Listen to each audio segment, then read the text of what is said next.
Hey guys, what's up? It's Alex here. Welcome to another video, a season predictions for this year, and we're going to be talking about Williams in this episode. So they've gone the controversial route of signing up Sergey Sirotkin for this season with Kubica as a test driver.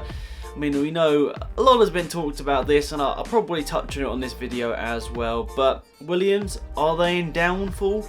They struggled last year. Of course, they got that podium with Lance Stroll in Azerbaijan, but are they going to be able to sort of step back up again this year, or is this going to be a season where they start to plummet down the grid a little bit more? With an inexperienced lineup, it could happen. Let me know in your comment sections down below. So we'll start off with Lance Stroll. So of course he had I'd say a pretty good season. I mean, I know a lot of people disagree on this, but in reality, Lance Stroll got a podium and he didn't score that many less points than his teammate, much more experienced teammate Felipe Massa. So I feel like in reality it wasn't a bad year. He obviously did a lot of good things. Of course it was a bit up and down. Some races he ended up like over a second off Massa in qualifying. Others he was beating Massa in quali, like Monza. That quali performance was fantastic, and obviously Baku surviving the absolute carnage. So I feel like Stroll can pat himself on the back. The 2017 season, whilst it had its downfalls, it was pretty good for him, and I actually really quite like Lance Stroll.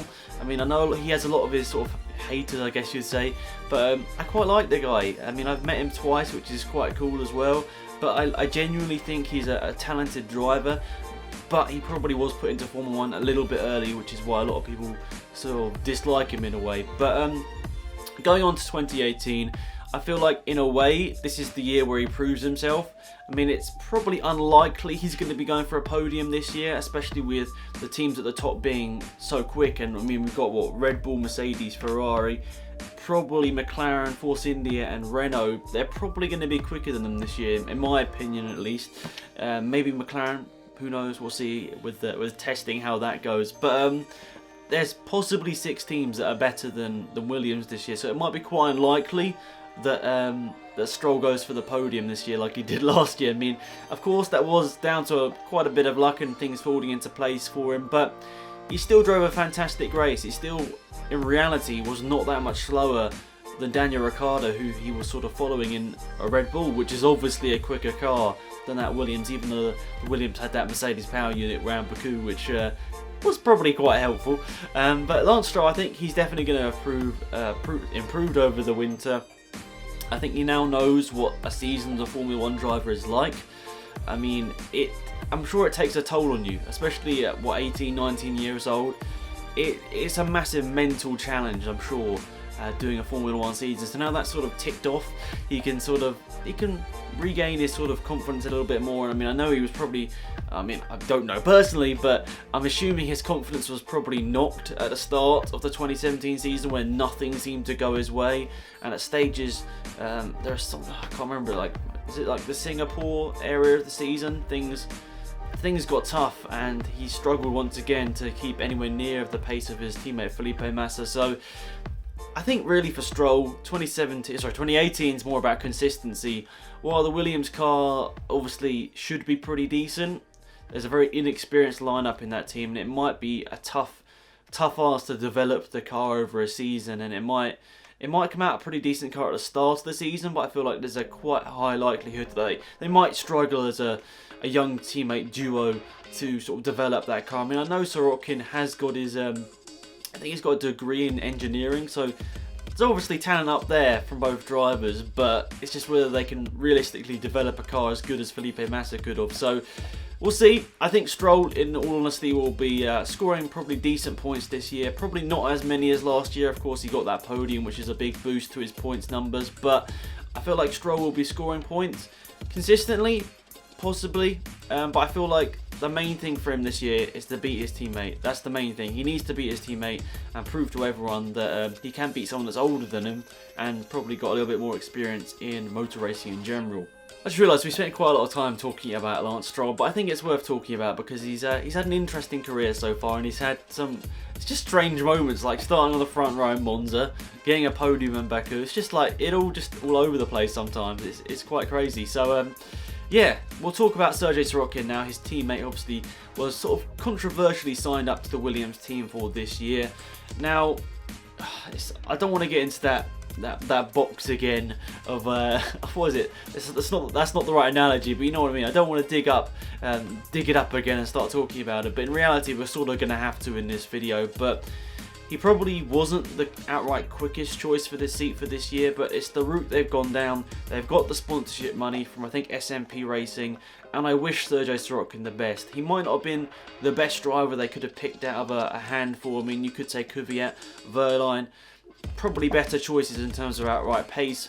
But in terms of the whole package, maybe Sirotkin for Williams is the one they're going to honestly feel like that's the right one to go. But if it's not, we'll see. But Sergey Sirotkin, what's his goals for this year really? It's a tough one. I feel like in a way it's sort of opposite to Lance Stroll. It's the same in Lance Stroll in a way. It's just beat your teammate. The main aim for him this year is to beat his teammate, and if he can prove that he can beat Lance Stroll, that's obviously a good step in the right direction. But there's sort of no reference point. That's the problem I think with Williams this year. There's no reference point to how good that car actually is, and I suppose you could even say the same last year. Felipe Massa, of course, coming to the end of his career. How good was Felipe Massa at the end of his career at Williams? I mean, Bottas beat him pretty comfortably. At the end of his time at Ferrari, he was getting beaten quite handsomely, probably you'd say, by Alonso. So how good was Massa by the end of his career? It's a tough one to say as well. But no disrespect to Massa, he's a fantastic guy and a great driver in his prime as well. So that's the problem with Williams this year. Was that reference point? They're going to struggle to know exactly how good that car is. Of course, they have got Kubica in that test roll, which will be interesting, but at the same time, he's only going to get 3 or 4 practice sessions, which might not really prove to anyone how good or bad Kubica currently is right now. I mean, it would have been the fantastic choice for the story. The whole thing in general, it would have been great to see Kubica back in Formula 1, but it's not the case. It might happen in 2019. We'll see. Maybe the FP1 sessions might prove to everyone that he is good enough, and maybe someone will take a chance. Could possibly be Williams.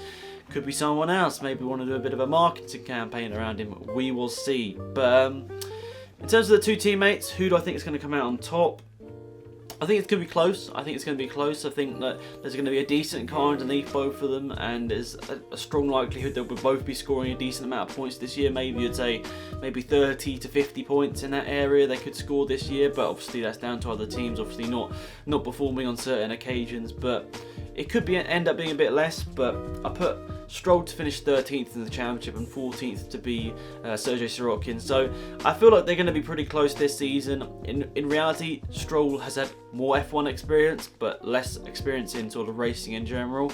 Sirotkin has proven, I'd say, in junior Formula that he's quick, but the consistency has always been a problem, I think, for Sirotkin. He didn't really take that step up either in his second or third season of whatever his last full season of Formula 2 GP2 was. He didn't really make that step up, and he sort of struggled to go to that next level, which sort of proved to that would have proved to everyone that he's good enough for Formula 1. So that's tough. But let's talk about Williams in general now. I put them down here in 7th place to finish in the Constructors' Championship, and that's just down to really 3 teams, or 2 teams jumping ahead of them.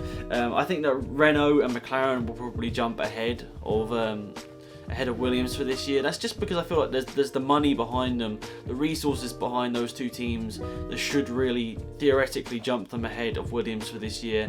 And of course, Williams have a much younger driver lineup than both of those teams as well. So I feel like it's quite unlikely that Williams will be securing another top 5 in the Constructors' Championship, but we will see. I mean, fingers crossed, they're my favourite team. I like Williams.